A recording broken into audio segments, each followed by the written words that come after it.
Rufai's always dancing, but yes, is this really what is happening here? How many months now since Rufai, are people actually laughing? If I can have that camera back to me, guy.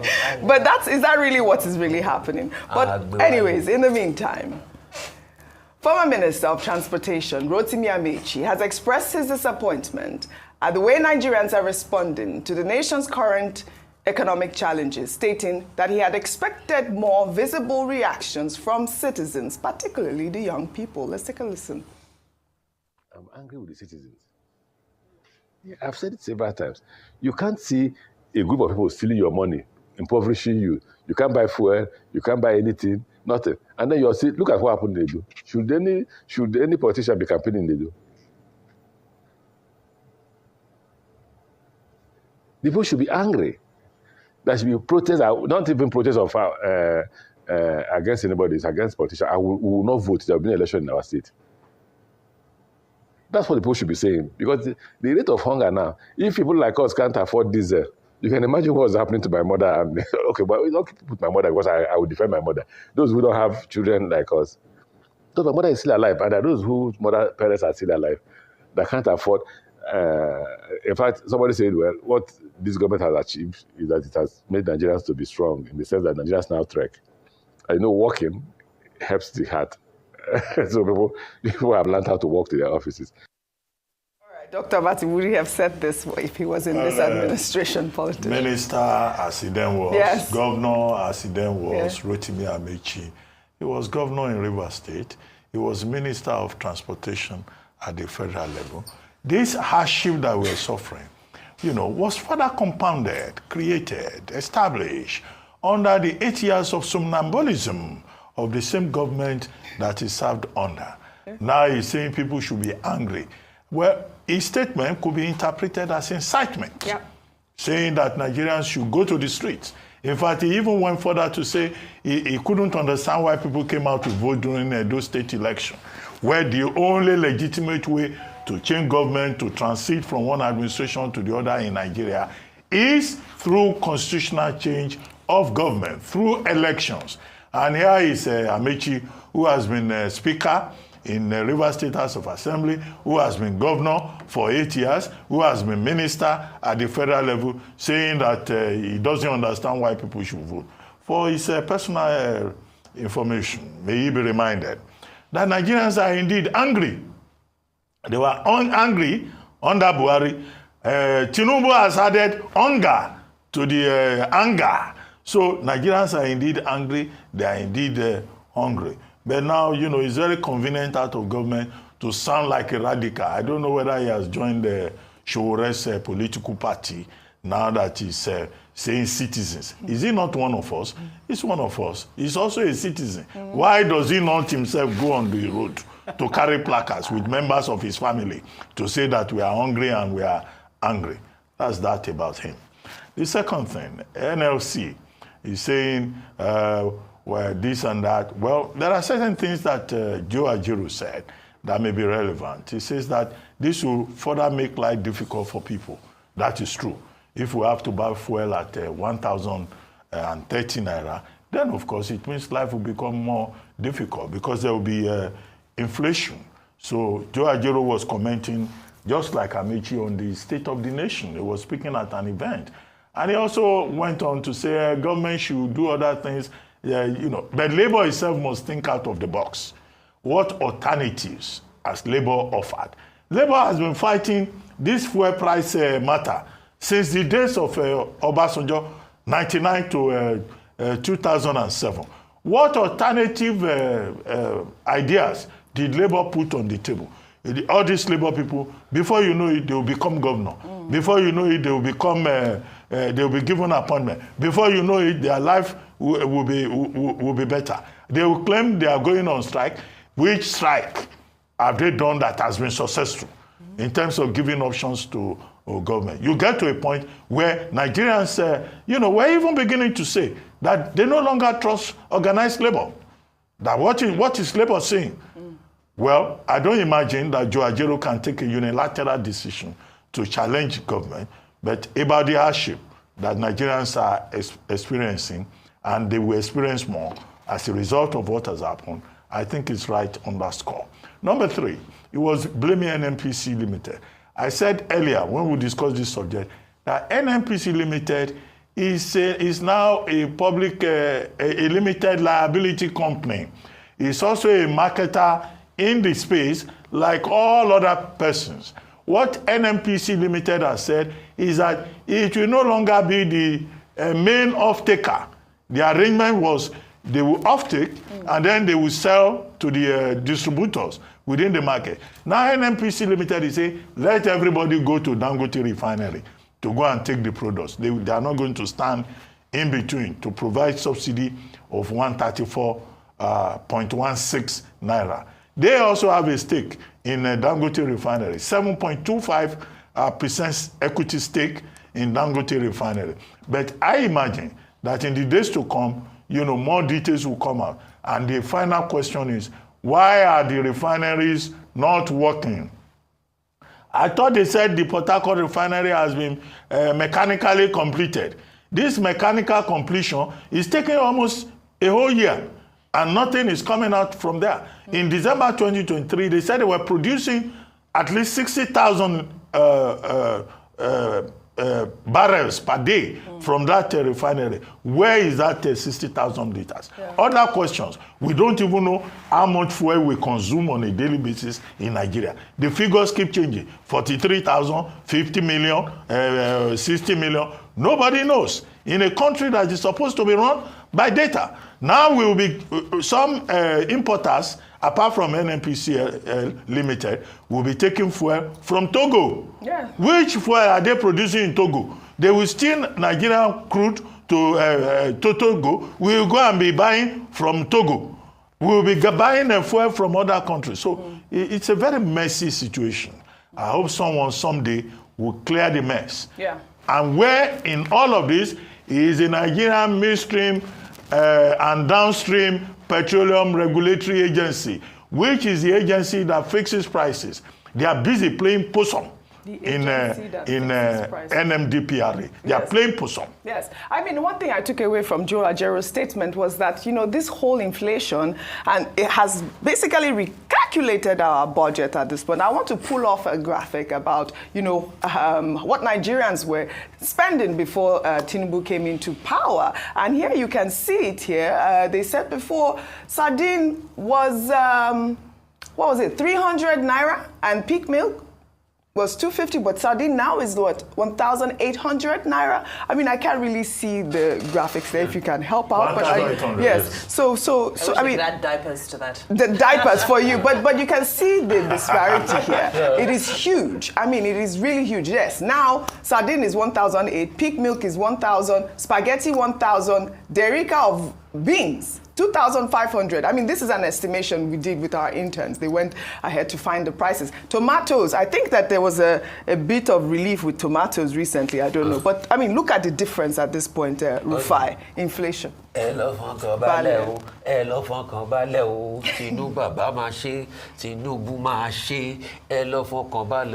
see, go and put your mind at rest. Because our chief, Olusegun Oshoba, said Tinubu must do another 4 years. He's a Yoruba man. So all of you people that are eating on Tinubu, Elofokobale. You see, you cannot ascribe to malice what you can explain with incompetence. And every day, where we try to explain the incompetence of the Nigerian states, politicians tag us as people that have malice against them or their political party.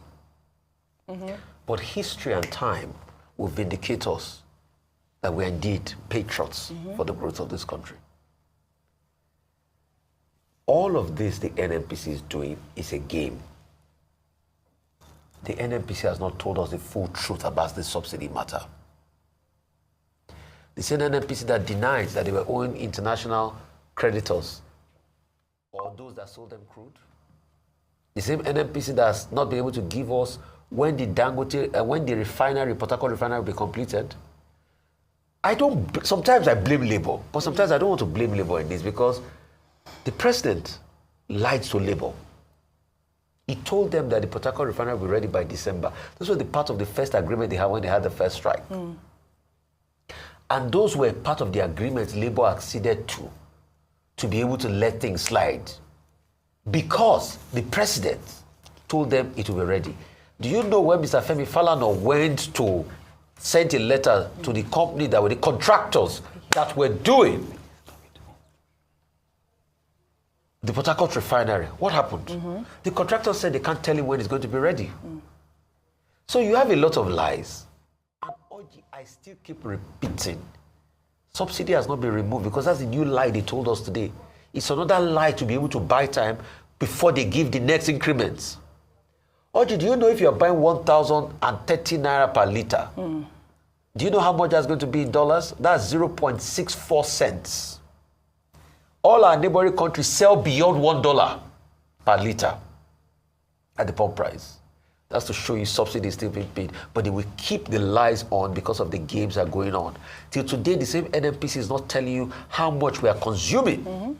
The same NNPC, and that's why when people are saying NNPC is a marketer, it's a lie. They can change nomenclature, but they can't deceive us. Which other oil marketers have a right to be able to burn money with their NNPC does? The same NNPC that burned 4 trillion on refineries that are not working. Not be me talking. Go and check NNPC's books. They showed us. Like Fela will say, I will open book for you. I will open book for NNPC. They bought 4 trillion on refineries that are not working. Is that one not more than enough to pay the subsidies? Is it not the same NNPC that has been paying for refineries that have not been working all these years that are moribund? So NNPC should please and see. Stop bringing in the regulators, NNDPR and everything. No, it is NNPC that fixes the price. It's not the regulators. The regulators should fix price on paper, but on paper it's NNPC. Why is it that it's NNPC petroleum station? When they increase price, prices go up. Let's call it speed is speed. NNPC has been the real cause of most of these problems. I mean, I'm not blaming them amiss. We have empirical facts to back it up. They have not shown good faith. They've constantly told porkies to a lot of Nigerians. And let us call it speed is speed. You will see when the increment will start again. Right. Except they say, oh, free market has taken over. All of a sudden, NNPC that couldn't tell you all this while how much they were used to subsidize fuel now told you that they will have removed the 133 naira that they are paying in subsidy. Now subsidy has been finally removed. Be deceiving us. What happened to the refinery again? The one that was supposed to in August, wasn't it, last month? What did they say? In August, when they got to August, they said it won't produce again. Then when they wrote the people that are doing the contract work in the refinery letter, they said they will tell Femi Falana on the 2nd of October, the time they will finish. On the 2nd of October, they said they can't disclose the time. As today now, and it's over 44 months. We paid over $1.5 billion for that refinery to keep working. Yeah. Needs to be some solution. Meanwhile, Senate President Godswill Akpabio has said that Nigerians should place their love for country above financial gain. Akpabio made the comments on the floor of the Senate on Tuesday while commenting on a motion seeking to address mass migration of Nigerians. Let's take a look. And to say that even as we are speaking now, there are still some people who are under different guises traveling outside. So the brain drain is a big problem, not just in the educational sector, particularly in the health sector. It's affecting us a lot. The greatest professionals in medicine in the United States of America, from what I read, some people say we have almost 22,000 health workers in the United States of America who are Nigerians, and they are doing extremely well. I've seen that from different reports. And as of today, the country is rather losing the expertise. If they acquired those expertise and returned to Nigeria, it would have been better. But I think also the conditions of service are quite responsible. But I believe people should place love for their country above financial gains. Love for country. Let me take reactions. This is from Boma, who wrote, "Deceitful tales of lies. Let him and the NAS members earn 70,000 naira as their salary. Then Nigerians will put love for their country, Nigeria, rebuild our educational institution, and ensure their children attend public schools in the country. Then we shall love this country." Another Twitter user wrote on X, "Love for the country is never the problem. The problem in Nigeria is the poor are getting poorer and the rich getting richer. Inequality and marginalization can never bring love. Everyone deserves financial gain. Our needs are far above what we can afford. Love for country." Our favorite Niger wife, I know you love our country, but you know, it is tough at this time where, you know, our budget has been rejigged by force by the federal government of Nigeria. Amechi said, "Trekaton, I am part of the people trekking at this point," because I mean, yes, I'm going to get fit from it, but come on. Stating the obvious by saying she loves our country. I mean, I know she loves our country. Somebody will come from Zimbabwe to go and marry now she loves our country. Nigerian from Akpabio. And what love can be more than that? But before I come to you, let me take this, together with this. You know, only recently, the Minister of Health, Dr. Ali Pate, recently spoke about health tourism and Tinubu going for medical treatment abroad. He spoke to journalist Adeola Faihun. Let's take a look. Health tourism is not a phenomenon that is limited to Nigeria or Africa. There are people who leave the United States and go to East Asia to get medical care. There are people who leave the United Kingdom and go to Africa for medical care. And there are Nigerians who choose, because of all kinds of reasons, to go abroad for medical care. There are many leaders and people from the Africa region who come to Nigeria for medical treatment. Really? Yes, they are. So what will it take for our president to see what these people see in Nigerian health sector? You are thinking personalizing it with just one individual. The phenomenon of medical tourism, the president of the country. The phenomenon of medical tourism is a global phenomenon. And you cannot limit it just one individual. What we are saying and what President Tinubu is trying to do is to transform Nigerian healthcare system so that it works for everyone. Our favorite Niger wife. I hope you heard that sound bite loud and clear. I heard it loud and clear. We shouldn't tackle the president for going on medical tourism, but he's trying to transform the medical system here, and people are coming to Nigeria for medical tourism while our president is going out. Love for country, our favorite Niger wife. You know, there's a saying I love very much, which says that a nation usually imbibes the spirit of its leader.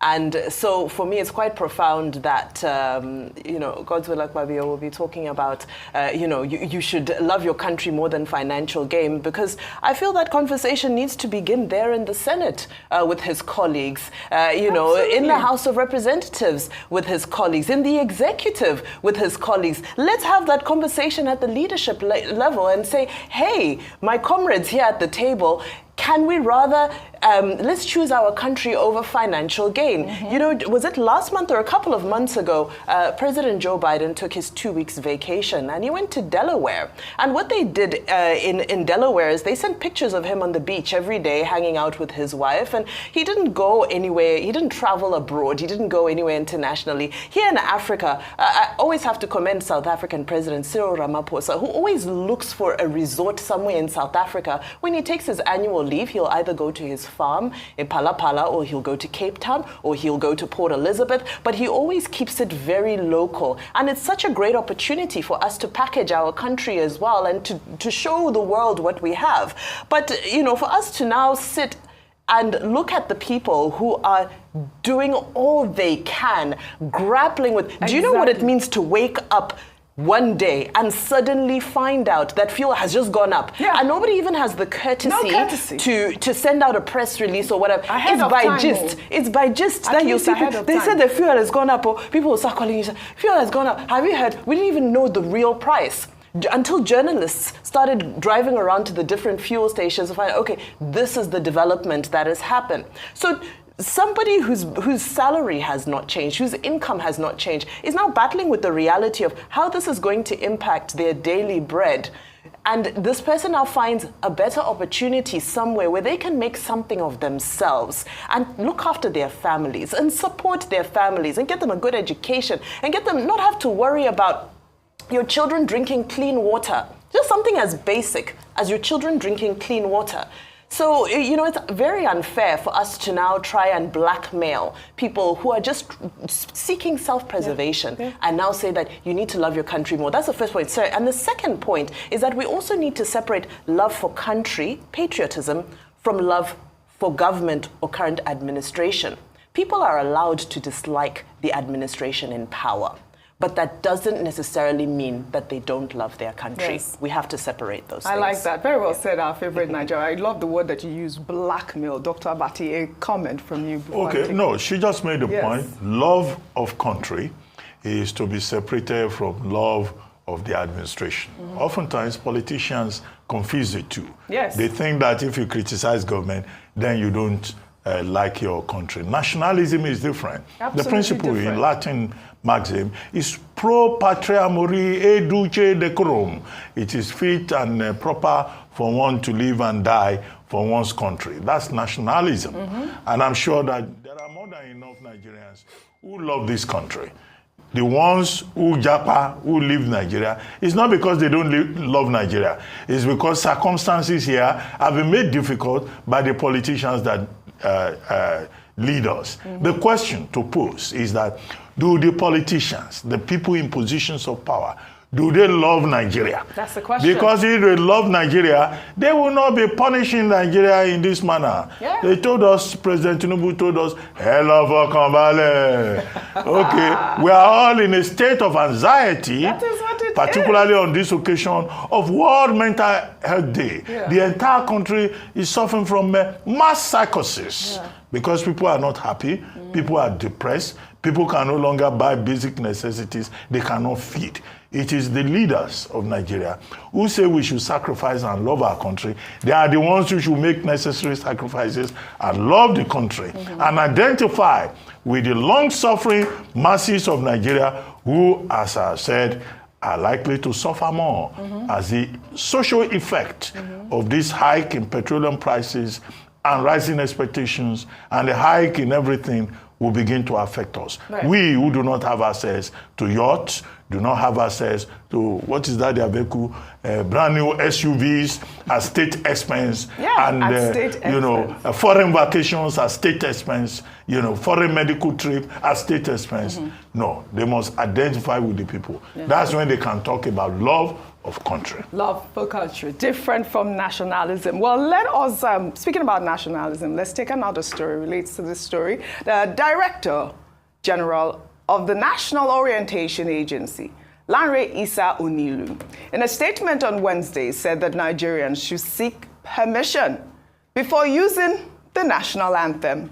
The readopted anthem, Nigeria We Hail Thee, written by Lillian Jean Williams in 1959, has been controversial since the National Anthem Bill 2024 was signed into law on May 29th to mark the one-year anniversary of President Bola Ahmed Tinubu. Well, Issa Onilu, in a statement, said that the permission was necessary to avoid misinterpretation, adding that press conferences will be held across all states to initiate the sensitization campaign on the agency's new policies. Dr. Abati, I am just quite appalled by this, statement that came out. But he didn't really go into details as to why and what that misrepresentation means. But let me take some reactions before I come to you.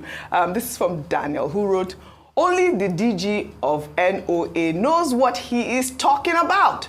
The law that established education in Nigeria already empowered the schools to recite the national anthem before the start of the academic day. It is also like that in many establishments." I mean, what's going to happen during the rehearsals? What's going to happen during the rehearsals? Go ahead. Well, it's good that we see the National Orientation Agency waking up. Before now, that National Orientation Agency was comatose. And Malam Larry Saunilu himself made it very clear that this agency now is going to focus more on promotion of national values and also promotion of local values in a country where one of the problems we have is moral turpitude and the failure, the collapse of values, where young girls will come home with very expensive hair wigs and parents no longer ask them where they got them from.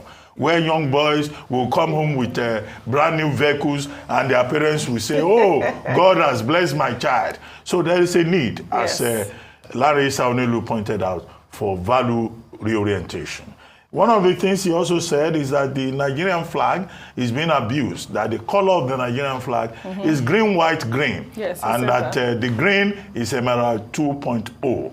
So to the extent that that agency is waking up, I think it's something to welcome. And there is a lot that the National Orientation Agency can do if it gets the right kind of support, not just about values, but about so many things that have gone wrong in this country, including the re-education of our politicians, of the political class. Now the controversial part is, it says we have to take permission to sing the national anthem. Well, you made the point, Ujinika, you said you didn't give details. The devil is in the details. What kind of permission? The national anthem is a national property. It is a property of the Nigerian people. It says the NOA is wading in because of misuse. Okay, how do people misuse the national anthem? Okay, I really don't know. He has to explain that to us. Because, well, national anthem, even when people are holding village meetings sometimes, either at home or in diaspora, they will sing the national anthem. And what bureaucracy will be put in place to effect and monitor? I don't think that the National Orientation Agency has the capacity to address that. So they have more important things to worry about, in terms of value education, not national anthem. Let people sing national anthem the way they want. And there are many versions of the national anthem anyway. I've seen the national anthem played with a talking drum. I've seen the national anthem in disco format. I've seen the national anthem in jazz form. Whichever way, just to remind our people that, well, they are Nigerians. I'm seeing a report, Dr. Abati, that was posted 26 seconds ago on Nairametrics saying that no permission is required before using the national anthem. So they have just said. So the Deputy Director of Press for the National Orientation Agency, that's Paul Odenyi, said that the statement was taken out of context. So what he's saying is that they were just trying to emphasize the fact that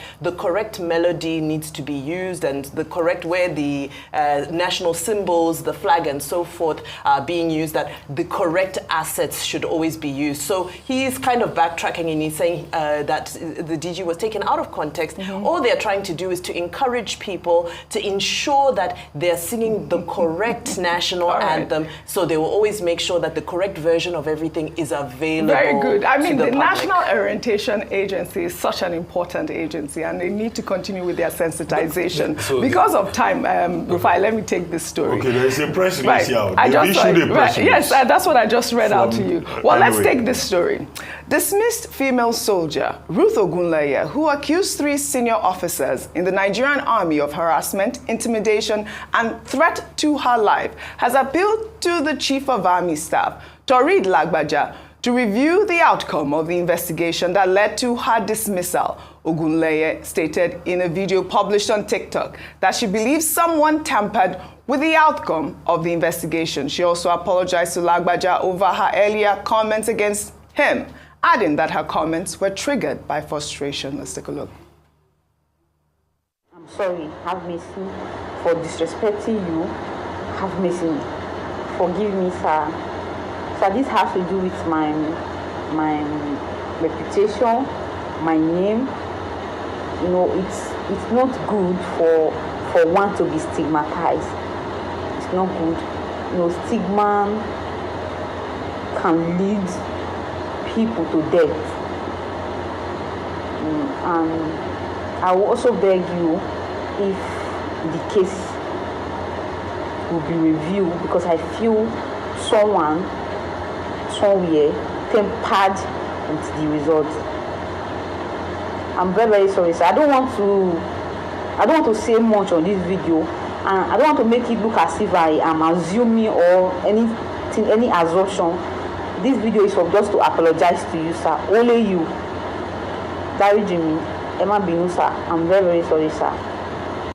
All right. It's good that she has apologized to the chief, to Torid Lagbaja at this moment. And, you know, this is what we called for a complete review of the investigation. They accused her of, you know, mental health issues. I mean, coming on World Mental Health Day, I think it is important that we encourage this young lady at this moment to continue to fight for her right. It's good. And we'll continue to follow up on this story. Well, before we end What's Trending today, let's take our good news report highlighting a Nigerian professor who became the first black president of the State University of New York at Oswego in the United States.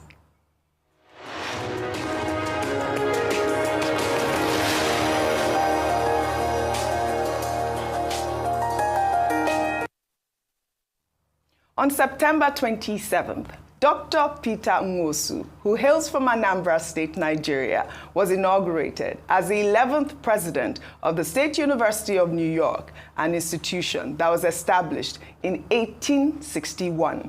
President Nwosu joined the institution from the City University of New York, where he was provost and senior vice president for academic affairs and student success. He is a graduate of the Harvard Institute for Higher Education and earned his PhD in Communication Studies from Harvard University in Washington, D.C., Howard University in Washington, D.C.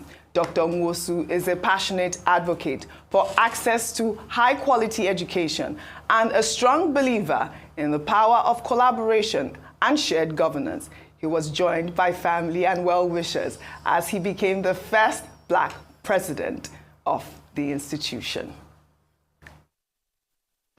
By virtue of the authority vested in me by the Board of Trustees of the State of New York, I hereby present you, friends of the university, the 11th president of the State University of New York at Oswego, Dr. Peter Nwosu.